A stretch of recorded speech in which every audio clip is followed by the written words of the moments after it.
Good evening. আজকে আমাদের যে টপিকসটা আমরা কথা বলবো, কাজ করব, শিখব, সেটা হচ্ছে ওয়েবসাইট অডিট।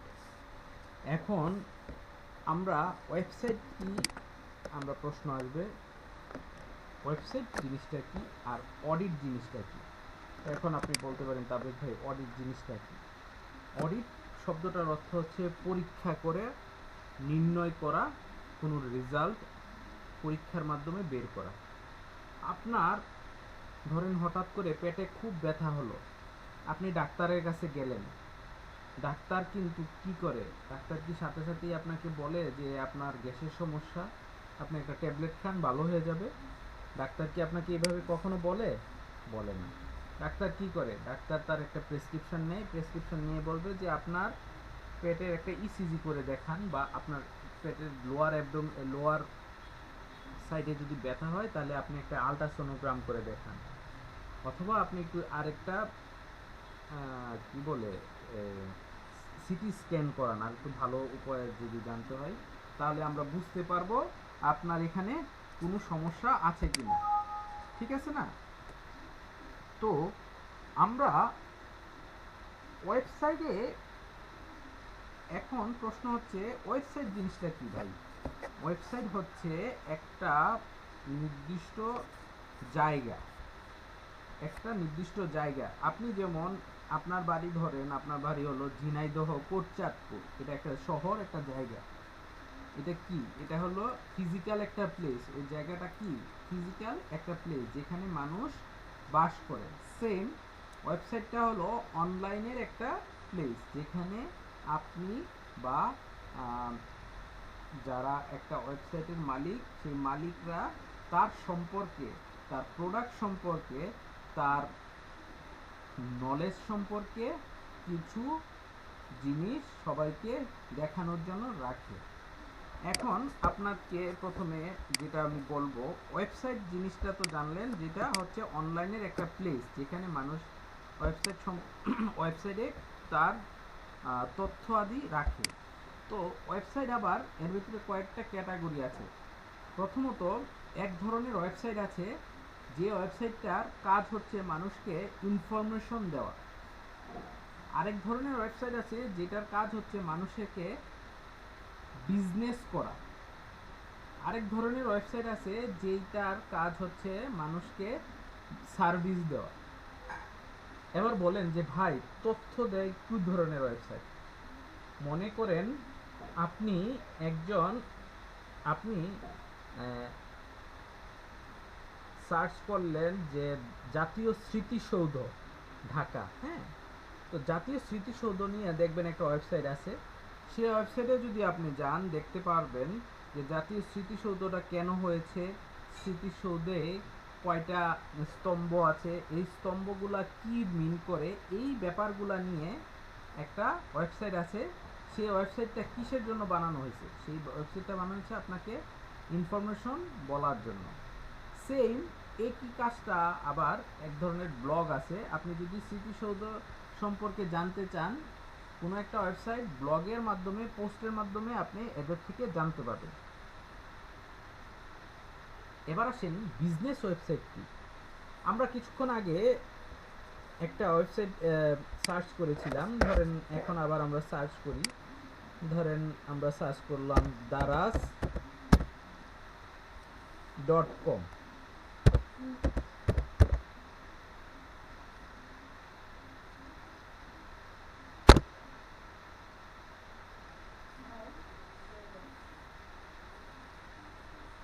আমরা যে এইটা সার্চ করলি, তো দারাজ ওয়েবসাইটের কাজ কি? আপনারা যারা জানেন না, দারাজ হচ্ছে একটা ই কমার্স ওয়েবসাইট। এখন ভাইয়া, ই কমার্স জিনিসটা কি? ই কমার্স হচ্ছে এক ধরনের বিজনেস। কমার্স শব্দ অর্থ হচ্ছে বাণিজ্য, ই কমার্স মানে হচ্ছে অনলাইন বিজনেস।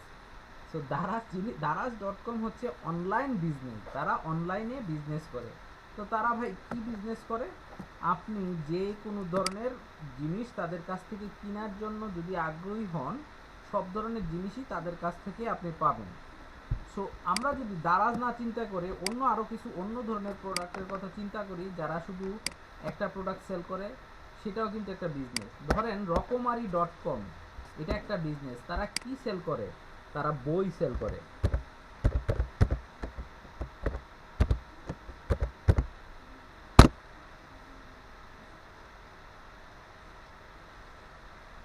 এই যে দেখেন, এই ওয়েবসাইটটা দেখেন, ওরা কি সেল করতেছে? ওরা শুধু বই সেল করে। তাদের কাজ কি? তারা শুধু বই সেল করে।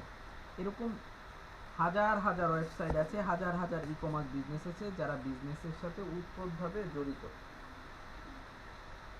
একটু হোল্ড করেন, আমার একটা কল আসছে।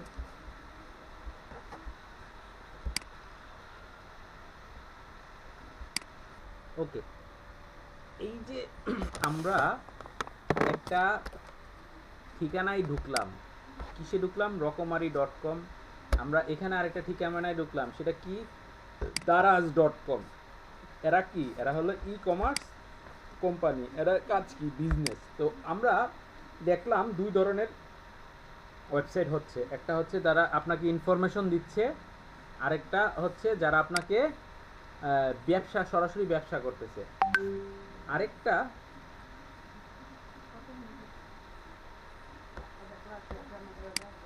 আরেকটা ওয়েবসাইট আছে যারা সার্ভিস সেল করে। সার্ভিস সেল করে, ঠিক আছে? সেটা কি ধরনের সার্ভিস? সেটা হচ্ছে, ধরেন আমরা যদি আমরা মনে আছে নিশ্চয়ই কিওয়ার্ড সার্চ করেছিলাম যে ক্লিনিং সার্ভিস। ক্লিনিং সার্ভিস নিয়ে আমরা কিওয়ার্ড সার্চ করেছিলাম, রাইট? তো এই ক্লিনিং সার্ভিস লেখার পরে আমরা যে কোম্পানিটা পাচ্ছি, এরা দেখেন বাংলাদেশি একটা কোম্পানি, সেবা XYZ। এরা কি করে? এরা ক্লিন করে। আপনি তাদেরকে ফোন দিলে, আপনার বাসায় অনেক ময়লা থাকলে, বাসা যদি পরিষ্কার করার লোক প্রয়োজন হয় একদিনের জন্য চুক্তিভিত্তিক, তারা আপনাকে কাজ করে দিবে। এরকম আরেকটা কোম্পানি আছে, তাদের নাম হচ্ছে হ্যালো টাস্ক। বাংলাদেশের একটা জনপ্রিয় কোম্পানি। তারা ঢাকা সিটিতে বিভিন্ন বাসা বাড়িতে বোয়ার সাপ্লাই দেয়, ঠিক আছে? আপনার বাসায় ধরেন ছোটা বোয়া আসতেছে না, আপনি চাইলে ইনস্ট্যান্ট তাদের সাথে যোগাযোগ করে তাদের থেকে সার্ভিসটা নিতে পারবেন। এটা কি? সার্ভিস। এটা হচ্ছে এক ধরনের সার্ভিস দেয়। সো আমরা কি জানলাম? ওয়েবসাইট। আমরা যেই ওয়েবসাইট নিয়ে অডিট করব, আগে আমরা জেনে নিলাম ওয়েবসাইট আসলে 3 প্রকার হয়, ঠিক আছে? 3 টাইপের ওয়েবসাইট হয়। এর মধ্যেই 3 টাইপের মধ্যেই আপনি পৃথিবীর যত ওয়েবসাইটে পাবেন সবের মধ্যেই চলে আসবে।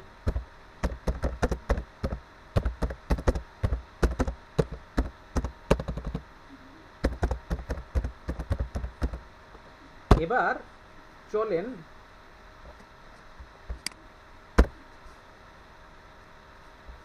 আমার স্পেলিং মিস্টেক নিয়ে আপনারা কষ্ট পাবেন না, কারণ এটা আমার হয়তো বাটনে প্রবলেম, ঠিক আছে? চাপ দিই, ঠিক আছে, কিন্তু উঠছে না। হ্যাঁ, এই কারণে হয় আসলে, কিন্তু আমি ইচ্ছা করে স্পেলিং মিস্টেক করছি না।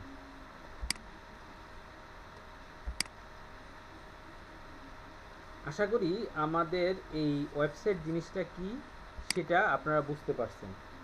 ওয়েবসাইট কয় প্রকার হয় সেটাও আপনারা বুঝতে পারছেন। এবার আমরা ওয়েবসাইটের ভিতরের অংশগুলা বুঝব। আগে যদি আমরা ওয়েবসাইট কি, ওয়েবসাইট কেন হয়, এগুলোই না বুঝি, তাহলে কি আমরা ওয়েবসাইটটা অডিট করতে পারবো? পারবো না। এখন আপনাকে বলল যে আপনি ঈশ্বরদী পার্বতীপুর রেলওয়ে জংশনে যাবেন, রেলওয়ে জংশনে যেয়ে স্টেশন মাস্টার, প্রধান স্টেশন মাস্টারের কাছে যাইয়া তার থেকে একটা খাম নিয়ে আসবেন, ঠিক আছে? এখন আপনি পার্বতীপুর রেলওয়ে জংশন যেটা ঈশ্বরদী, সেটা কোথায় সেটাই জানেন না। আপনি কিভাবে যাবেন ওইখানে সেটাই জানেন না, তাহলে কি আপনি ওনার কাছে জীবনে পৌঁছাইতে পারবেন? পারবেন না। আমরা ওয়েবসাইট কি সেটাই যদি না জানি, আমরা ওয়েবসাইট অডিটটা কিভাবে করব? ঠিক আছে? সো ওয়েবসাইট কিভাবে হয়? ওয়েবসাইট বিভিন্ন রকম হয়। ওয়েবসাইট হওয়ার জন্য আমাদের এই ওয়েবসাইটকে আমরা যে নামটা থাকে www. ধরেন দারাজ www.daraz.com, এই যে www.daraz.com এই শব্দটা daraz.com, এটাকে বলা হয় domain name, DOMAIN, domain name. এরা হচ্ছে ডোমেন, এটাকে বলা হয় ডোমেন। আর পুরাটাকে বলা হয় www.daraz.com.bd, এটাকে বলা হয় ওয়েবসাইট। এবং এটা যখন আমরা সার্চ করি তখন দেখবেন HTTPS নামে আরেকটা বর্ধিত অংশ আসবে, সেটাকে বলা হয় আপনার ক্যানোনিক্যাল ট্যাগ। ঠিক আছে, এই যে দেখেন উপরে দেখেন এই জায়গায় আমার মাউসে কার্সারটা দেখেন HTTPS শব্দটা এসেছে। এবার আসুন আমি আপনাদেরকে ডোমেন কীরকম হয় সেটা আপনাদের দেখাই। এই যে দেখেন, এটাকে আমরা যদি কপি করি www.daraz.com.bd, যখন .com এর পরে কোনো ওয়েবসাইটে থাকে .bd, .com.bd এই ধরনের যদি কোনো কিছু থাকে, দেন ইট ইজ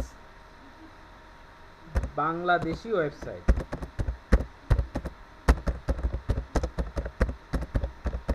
ঠিক আছে, যেমন এক্সাম্পল এইটা https://daraz.com.bd, এটা হচ্ছে বাংলাদেশি একটা ওয়েবসাইট। যদি কোথাও থাকে .in, তাহলে এটা হচ্ছে ইন্ডিয়ান ওয়েবসাইট।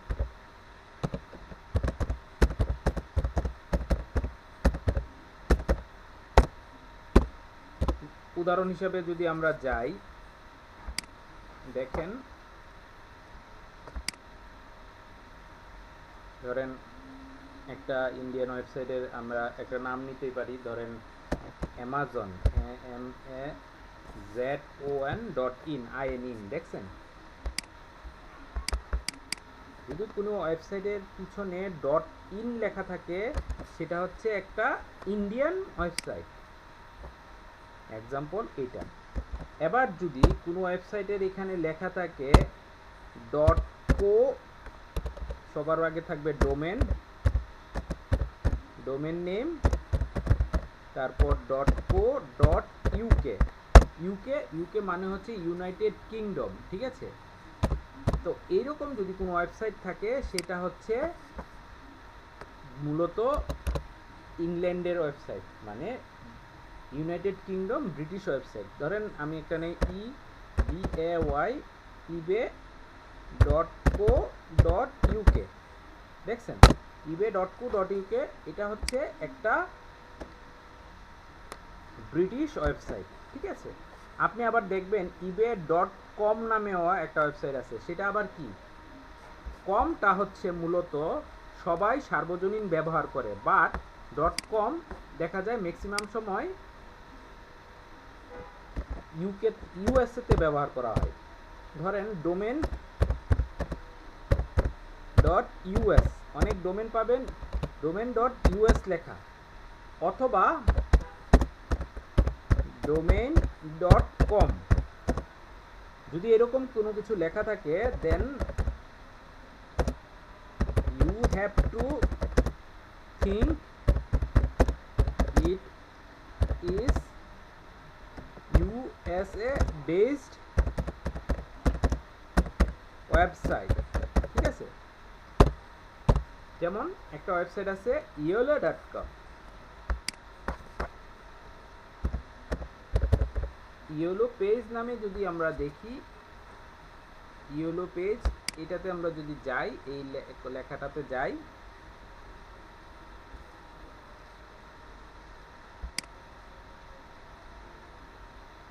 এই দেখেন yellowpages.com, এটা হচ্ছে একটা এটা হচ্ছে একটা আমেরিকান ওয়েবসাইট।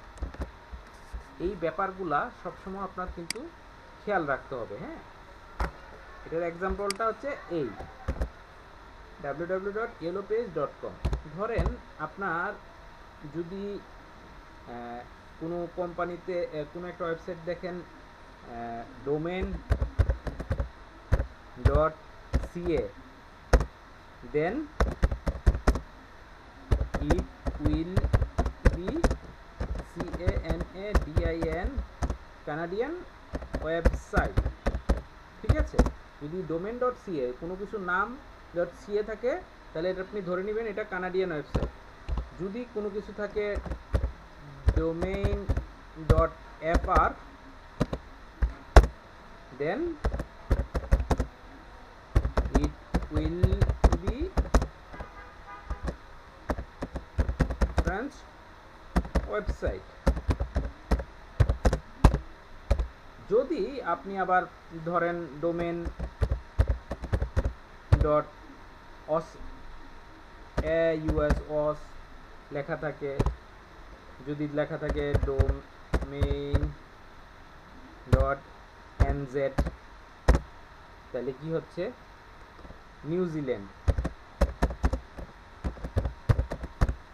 নিউজিল্যান্ড অথবা এটা হবে অস্ট্রেলিয়া,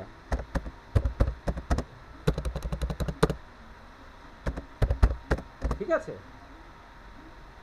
তাহলে এই ডোমেনের যেই প্রকারভেদ আছে, প্রকার বলা যায় না, বিভিন্ন ডোমেনের যেই এটাকে আমরা বলতে পারি ডোমেনের যে বহুরূপিতা আছে। কেন বহুরূপিতা আছে? এক এক দেশের সরকার এক এক দেশকে নিজেরা আলাদাভাবে প্রতিনিধিত্ব করে দেখাইতে চায়। সেই দেখানোটা যে এক এক জায়গায় এক এক রকম আছে, সেই ডোমেনটা, সেই ওয়েবসাইটটা যে তার নিজস্ব সত্তায় ব্যবহার হয় সেটা আমরা আশা করি ক্লিয়ারলি এখন বুঝতে পারছি। হ্যাঁ, এবার চলেন আমরা আমাদের কোর আপডেটে চলে যাই। আমি গুগলে গিয়ে লিখব টি শার্ট লিখে এন্টার করব। আমরা কোথায় লিখছি? গুগলে যেখানে গিয়ে টি শার্ট লিখলাম, এটা কি এই যে বাটনটা লেট ইট কাম, আমরা যে এই গুগলে এসে টি শার্ট লিখলাম, কোথায় লিখছি? এই টি শার্ট লিখছি গুগলের সার্চ বারে। এটাকে কি বলা হয়? Search bar. এটা হচ্ছে গুগলের সার্চ বার, যেখানে সার্চ মানে খোঁজা, যেখানে মানুষ খুঁজে, ঠিক আছে, কোনো কিছু খুঁজে, এটাকে বলা হয় গুগলের সার্চ বার, ঠিক আছে। আর কোনো কিছু খোঁজার পরে একটা পেজ যেটা আসতেছে, ধরেন আমরা খুঁজলাম কি গুগলে আইসা টি শার্ট খুঁজলাম, টি শার্ট খোঁজার পরে এই যে পেজে অনেক ইনফরমেশন আসতেছে না, এই যে এতগুলো ইনফরমেশন আসতেছে, এই টি শার্ট লেখার পরে যে ইনফরমেশনগুলো আসছে, এই ইনফরমেশনগুলা প্রতিটা ইনফরমেশনকে বলা হয় এসইআরপি, সার্চ ইঞ্জিন রেজাল্ট পেজ। এই এক একটাকে বলা হয় সার্চ ইঞ্জিন রেজাল্ট পেজ। আমরা তো সার্চ বাটন কোনটা, এই যে এটা সার্চ, আর এই যে পুরাটাকে এই যে এই সবগুলো আসছে এটাকে বলা হচ্ছে কি এস ই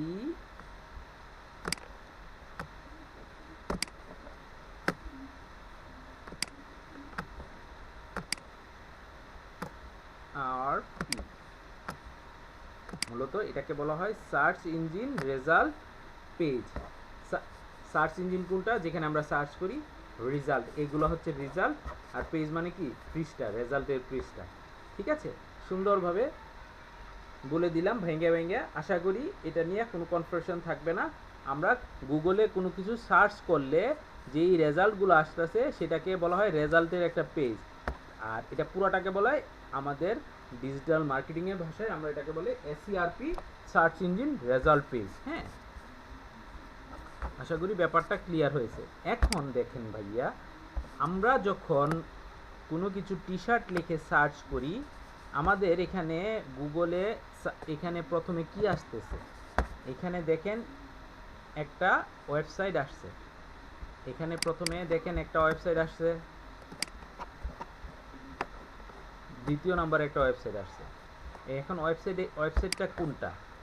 আমরা যে ওয়েবসাইটটা একটু আগে শিখলাম যে ওয়েবসাইট, এই যে দেখেন easyfashion.com.bd, এরা কি? এরা একটা ওয়েবসাইট। সেকেন্ড আরেকটা ওয়েবসাইট দেখেন লারিভ নামে, www.larivcare.com, এটা কি, এটা একটা ওয়েবসাইট।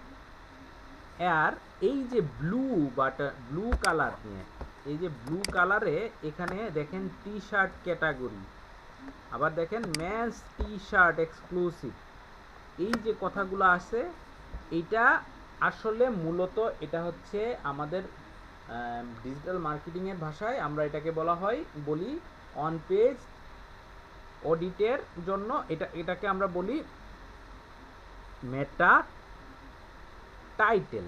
ঠিক আছে, এটার নাম হচ্ছে টাইটেল, এটাকে আমরা বলবি মেটা টাইটেল, মেটা TITLE টাইটেল। আমরা কি সার্চ করছি, আমরা সার্চ করছিলাম টি শার্ট, আর টি শার্ট যে সার্চ করছি এটা যখন SERP-তে মেটা টাইটেল হিসাবে টি শার্টটা চলে এসেছে, এই যে টি শার্ট চলে এসেছে, এটাই কি, এটা একটা মেটা টাইটেল। সেম এখানে এই কোম্পানিরও একটা মেটা টাইটেল আছে, প্রতিটা কোম্পানিরই আলাদা আলাদা মেটা টাইটেলটা আছে, এবং ওই মেটা টাইটেলতে আপনি যেটা সার্চ করবেন সেটা চলে আসবে। দেখেন এই কোম্পানিতেও কিন্তু মেটা টাইটেল আছে, মেটা টাইটেল আছে।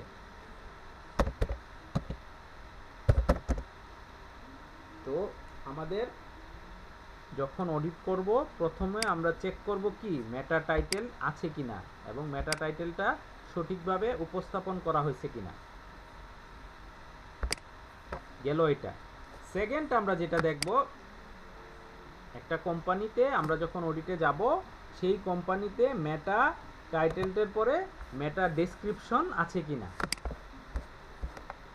এই যে দেখেন, এবং এই মেটা ডেসক্রিপশনে আমরা যেই শব্দটা লিখে সার্চ করছি, যে কিওয়ার্ডটা লিখে সার্চ করব সেই কিওয়ার্ডটা আছে কিনা। আমাদের মূল কিওয়ার্ড কি ছিল, লেটস সে আমাদের মূল কিওয়ার্ড ছিল টি শার্ট। এখন যে মেটা ডেসক্রিপশনটা এখানে লেখা হয়েছে, এই যে কথাটা লেখা আছে T shirt, new printed T shirt, এত টাকা এত টাকা এত টাকা, এইটা হচ্ছে তার মেটা ডেসক্রিপশন। এই মেটা ডেসক্রিপশনটার মধ্যে টি শার্ট কথাটা লেখা আছে কিনা সেটাও আমরা দেখব। এই যে টি শার্ট কথাগুলো লেখা আছে, দ্যাট মিন্স এটা মেটা ডেসক্রিপশনের মধ্যে তারা তাদের টাইটেল কিওয়ার্ডটা ব্যবহার করেছে। আমরা মেটা টাইটেল দেখব, মেটা ডেসক্রিপশন দেখব। একটা ওয়েবসাইট অডিটের জন্য এই ইম্পর্টেন্ট। তারপর আপনি যদি যান কোনো একটা ওয়েবসাইট আবার যদি চেক করেন, আমরা তৃতীয়ত যে জিনিসটা দেখি সেটা হচ্ছে ইমেজ। একটা ওয়েবসাইটে ইমেজ ব্যবহার করা হয়েছে কিনা। এই যে দেখেন এই ইজি ফ্যাশন তারা কিন্তু ইমেজ ব্যবহার করছে। নাও দ্য কোশ্চেন ইজ, তারা কি ইমেজ ব্যবহার করলেই হবে? ইমেজে কি কিছু লিখতে হবে না? ইমেজে কিছু লিখতে হবে না। এই যে ইমেজটা ব্যবহার করছে, ইমেজে তো তাদের এখানে কিছু একটা লিখতে হয়। এটা কি, এই যে ছেলেটা এইভাবে দাঁড়ায় আছে, এটার মানে কি? সে কি এখানে দাঁড়ায় কি করতেছে? সে কি দাঁড়াইছে তার এখানে ইচ্ছা হইছে দাঁড়ানোর জন্য, এই জন্য দাঁড়াইছে, না কোনো একটা উদ্দেশ্য নিয়ে দাঁড়াইছে? ধরেন তার উদ্দেশ্য হচ্ছে টি শার্টটা সে মার্কেটিং করতেছে, শো করতেছে। ঠিক আছে, এই যে শো করছে এইটার জন্য আমরা একটা অল্টার ট্যাগ ব্যবহার করি, ALT অল্টার ট্যাগ ব্যবহার করি। এই শো করার সময় প্রতিটা পিকচারের জন্য আমরা একটা অল্টার ট্যাগ ব্যবহার করি। সো এই অল্টার ট্যাগটা কি নাম হয়? ALT alter tag. আচ্ছা যাই হোক, এই অল্টার ট্যাগ হবে, ওই অল্টার ট্যাগে আমরা গিয়ে কি লিখবো, আমরা যদি অল্টার ট্যাগটা করি তখন দেখব আমরা তার অল্টার ট্যাগগুলো করা আছে কিনা। আমরা যখন অডিট করব আমরা দেখব ওই কোম্পানির, আমরা যখন ইজি ফ্যাশনের অডিট করব আমরা গিয়ে দেখব যে ইজি ফ্যাশন তার যতগুলা পিকচার আছে, ইমেজ আছে, সেই ইমেজগুলো অল্টার ট্যাগ করেছে কিনা। ঠিক আছে,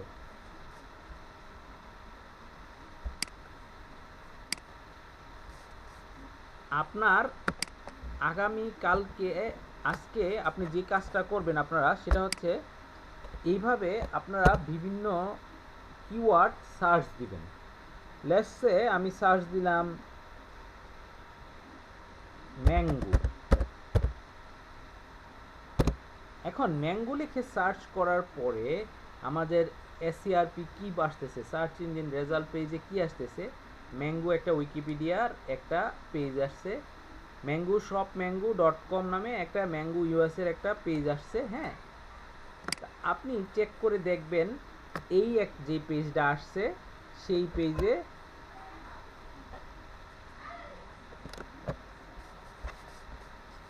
সেই কোম্পানির পেজে আপনি যে জিনিসটা সার্চ করবেন সেটা কি আছে কিনা, আপনার সার্চ রেজাল্ট আসতেছে কিনা।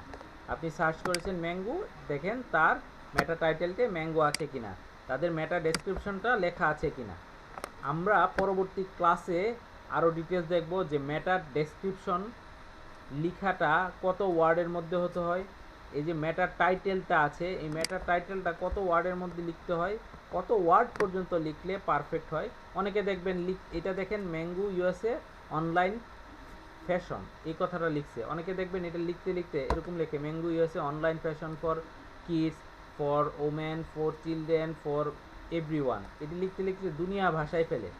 কিন্তু দুনিয়া ভাষানোর মতো এত কিছু লিখতে হয় না, এটার একটা নির্দিষ্ট গণ্ডি আছে, নির্দিষ্ট টাইমিং আছে, নির্দিষ্ট ফ্রেম আছে।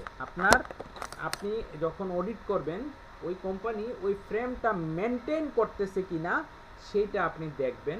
দেখার পর আপনি যদি দেখেন যে সে ওইটা মেনটেন করতেছে না, দেন আপনি ওই অডিটে আপনার অডিট ফাইলে এটা লিখে দিবেন যে সে এটা মেনটেন করতেছে না। আর যদি করে আপনি এটাতে লিখবেন ইয়েস ওকে। সো আমাদের এটার আরও ক্লাস হবে, আজকে এই পর্যন্তই।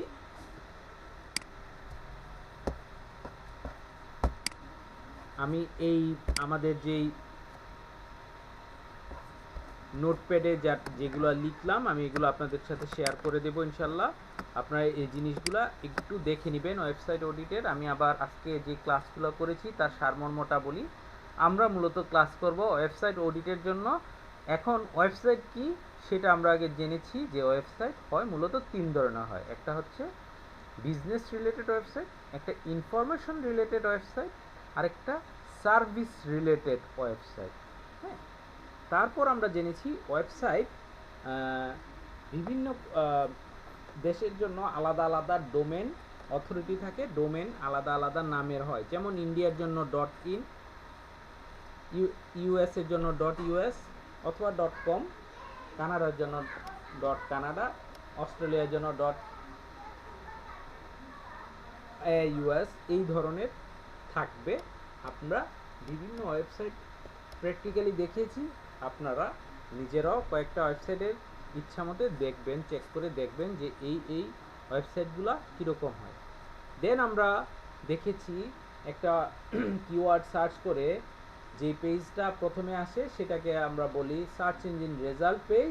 সেই সার্চ ইঞ্জিন রেজাল্ট পেজে যদি আমরা কোনো কিওয়ার্ড লিখে সার্চ দিই, সেই কিওয়ার্ডটা যদি ব্লু বাটনে আসে, ব্লু কালারের যে টাইটেল আসে, আমরা সেটাকে বলি যে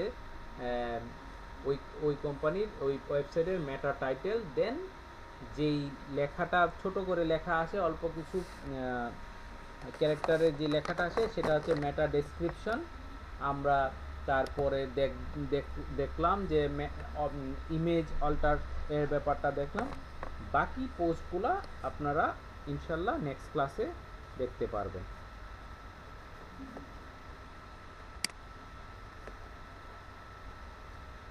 কোনো প্রশ্ন থাকলে করেন ভাইয়া।